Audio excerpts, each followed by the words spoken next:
don't need a high-end designer or a lot of money to get a luxe look. Be your own interior designer.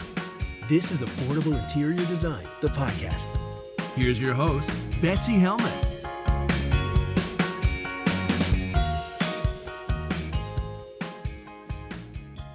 My next question, well, it's not so much of a question, it's a comment. So let me share it with you. It comes from Latoya. Latoya is in Maryland, and Latoya also went through the academy, and she is so successful right now. She has a shop in Maryland where she is refurbishing things, where people are hiring her for her design services. I'm hoping that she'll be on our podcast very soon so she can share her super inspiring story with you, because her background is so interesting, and her journey from where she was to where she is, I mean, it's just really intriguing. Everyone, when they had a role before, when you didn't just know since you were in junior high or high school that you wanted to be an interior designer and follow that trajectory, if you had a career path before and decided that you wanted something new for yourself, using those prior experiences to illuminate the new career you're choosing can just be such another layer. It can set you apart from all your competitors.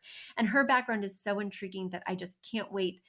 Hopefully, I'll get to share it with you soon. Latoya, this is my way of asking you right now on the air if you'll be a guest on my podcast and share your story.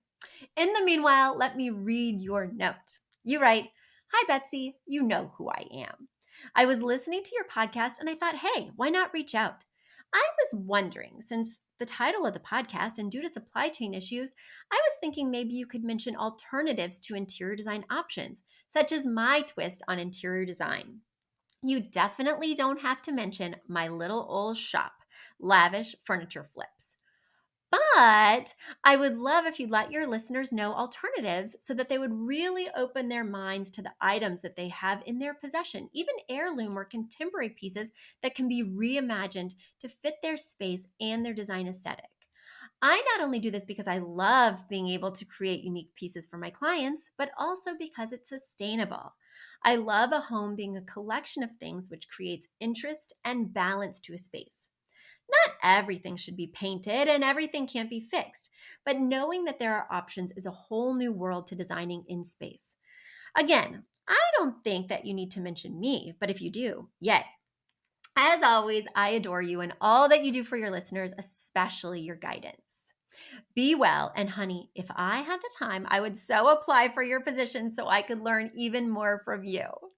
Well, thank you, Latoya. And yes, guys, if you are in the New York City or Washington, D.C. area, we are currently hiring interior designers. We plan on hiring in full force and training in March. So if you have interior design experience, if you've been through our academy, if you're located in the New York City or D.C. area, you might be a perfect fit. So you'll want to head over to affordableinteriordesign.com/careers. Once again, affordableinteriordesign.com/careers to learn more about the opportunity. Well, Latoya, thank you so much for reminding the listeners that yes, you don't just have to shop retail. You don't have to buy things that are new. You are completely right. The supply chain issues right now are out of control. They have been since September. And while I have seen things getting a little bit better on our end, still, when you order a couch, if you can get it before August, it's amazing. If even if they tell you you can get it before August, oftentimes they'll say, oh, your couch is coming in May. May arrives and it gets pushed back even more months. We have seen that time and time again. And so, yes, it's much more sustainable and much easier these days to buy something that's been pre-owned that you can click and buy on Facebook Marketplace, or you can go to a consignment shop or secondhand shop like yours, Latoya, and just pick something up, right? But people are a little intimidated, which is why I hope you all listened to my podcast with the host from Farmhouse Vernacular, because she gave so many tips on refurbishing, refinishing. And Latoya, I think when you come on my podcast, you might even be able to add to her tips with all of your knowledge, because you do refinish things as well as resell, as well as offering interior design services so that you can match your pieces with the person's home. And guys, If you're considering a career in interior design, know that there's so many paths open to you. You could sell furniture, right? Whether you want to be a wholesaler, whether you want to mark up retail items, or whether you want to find your own gems and fix them up or just resell them as is, right? There's so many different opportunities for making money in this field. And you just want to think creatively, maybe take the academy where we can help you think creatively and help you kind of decide what your path looks like.